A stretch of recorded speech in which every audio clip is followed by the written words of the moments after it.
What is the musical element that distinguishes jazz? My name is Paul Tobey from jazzmental.com. Thanks for joining me. In this video, I'm going to tackle 3 important and distinctive elements of jazz that are absolutely important to the formation of that music. It's quite different than all other genres of music. These 3 things, by the way, are something that musicians, when they play jazz, absolutely need to know and is critical to their understanding of how that music is put together. And we're going to go through all of these 3 things in steps and show you examples of what they are. We'll get to it right after this.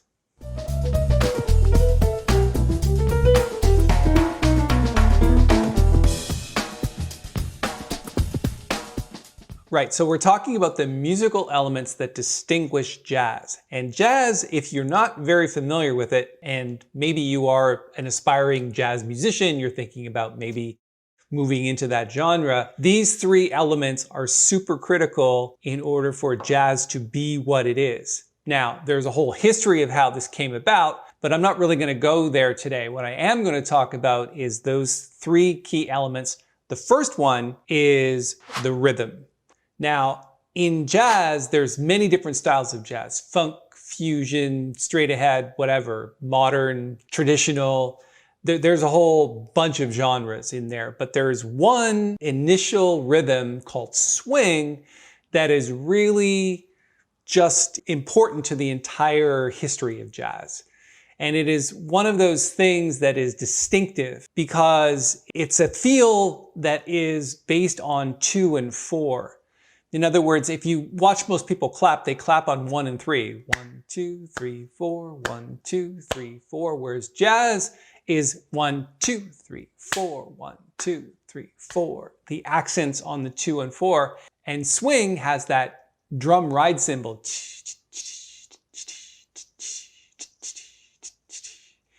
So I'm going to play you an example of that with a walking bass line. Let's take a look at that and see how that sounds.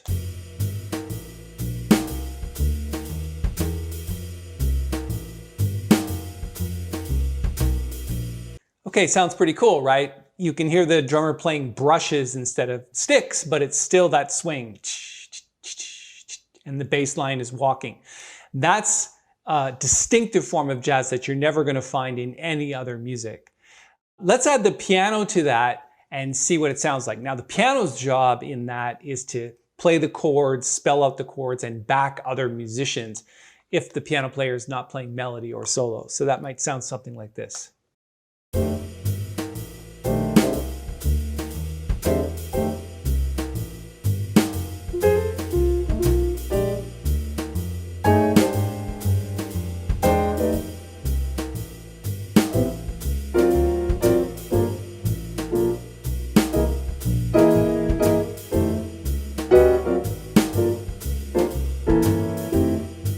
So you can hear that is called comping. The piano is basically playing chords and rhythm behind that driving bass and drum line. So again, the first distinctive element of jazz is that swing feel, that backbeat, really sort of driving swing feel that is only found in jazz. Okay, so let's move on to the second element. Now, I didn't do this when I played just now, but I'm going to show you an example of it now. The second thing that is really critical to the formation of jazz itself is the concept of improvisation.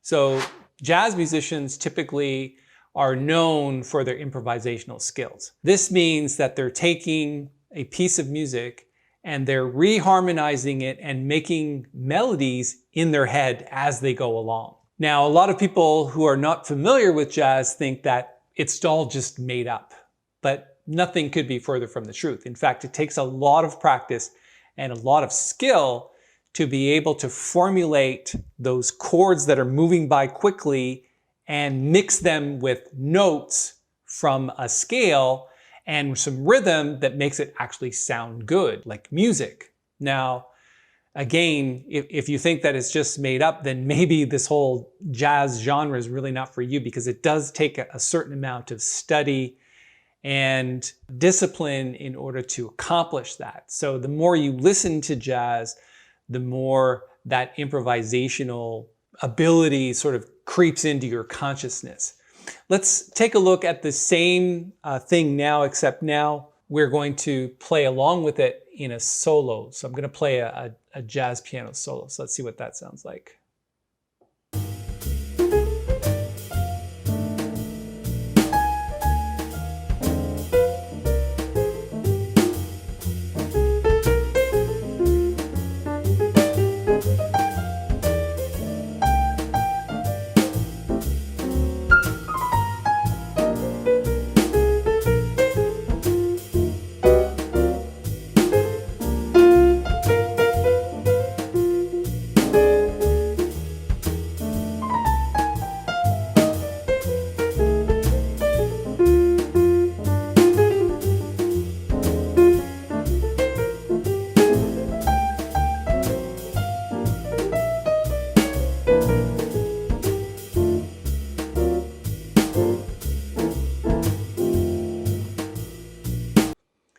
So you can see that while the bass player is walking and the drummer is playing that on the cymbals, the piano player or the instrumentalist is taking the chords as they're going by and making little melodies. And that's what's called improvising or soloing. And again, that takes a fair amount of skill. I'm sure you have enough common sense to know that that's not made up. It's coming from somewhere. We're not just hitting random notes on the piano or whatever instrument you're talking about. There's nothing random about it at all.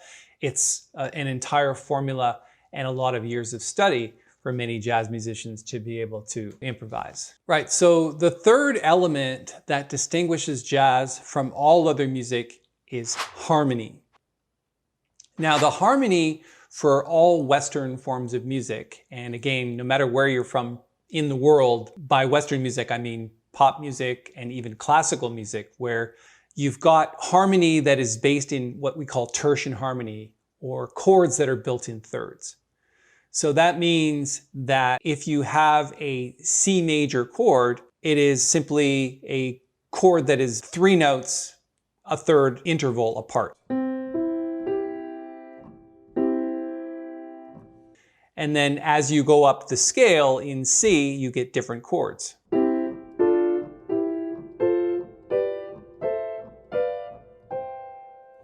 And then the way that those chords are put together and then might go through different keys now and then, that's kind of what most pop music and most classical music is made up of. So if you take a chord progression like 2 to 5 to 1 to 6, which is probably found in all pop music in at least 100,000 songs, it would sound something like this.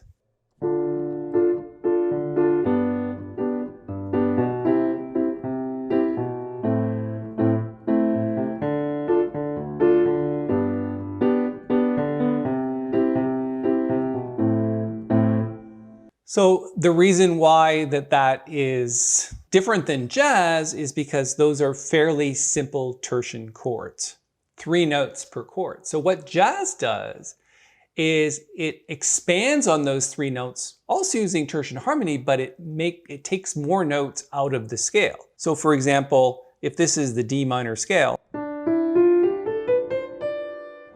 there's a lot of notes in there that you can make a chord out of if you just spread them out a bit. So for example, if you start at the root and you go in thirds,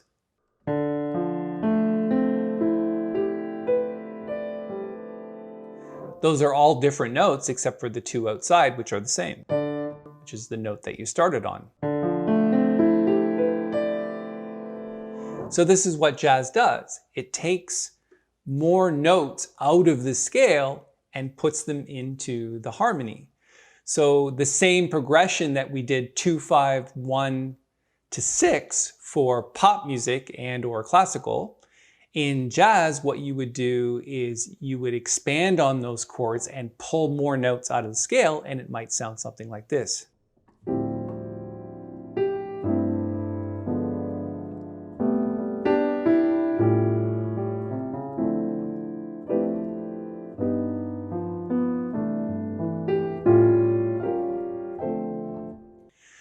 So again, instead of just a simple D minor to G to C to A, it was D minor 11th to G7 flat 9 to C major 7 with a 9th and 13th to an A7 chord with a flat 9. So again, you know, and there's a lot of choices in there on which chords you're going to play. So even though the bass line is still D, G, C, A, jazz musicians expand on the harmony and add more notes to the chords. And that's really very distinctive to jazz. So let's do a quick review, and I appreciate you hanging around to this point because this is important to understand if you're aspiring to learn jazz or you're doing a school project and you want to know what distinguishes jazz from the rest of music. It's these three things. Number one, it is the rhythm and essentially swing, which is inherent to jazz. Now, even though there might be funk music infusion, it still swings. It's just you might not get that ride cymbal, but it's kind of the same feel. So swing is the first element. The second one is improvisation, a jazz musician's ability to improvise over chords as the chords are going by, no matter what song it is. Choose the melodies and play a lot of notes and just sound creative is really important. And then the third distinctive element is the harmony. Jazz musicians use a much more complex form of harmony. So those are the three things that distinguish jazz. I hope you enjoyed the video. Try to remember that this is a new channel, so we'd love it if you gave it a thumbs up and subscribe to the channel. Thanks for your time. This is a fairly new YouTube channel, and we'd be really grateful if you could give it a thumbs up and subscribe to the channel. So we'll be adding about 5 videos a week, just like this one. The videos are mainly focused on technical skills development, recording tips, and even professional and business development for musicians like you who want some help from a professional musician like myself. So I've toured 17 different countries, made 8 albums, was signed to a really good label, and made a full-time living as a professional artist. So I know and I'm confident that I can be a great resource for you. Subscribe now, and I'll see you in another video.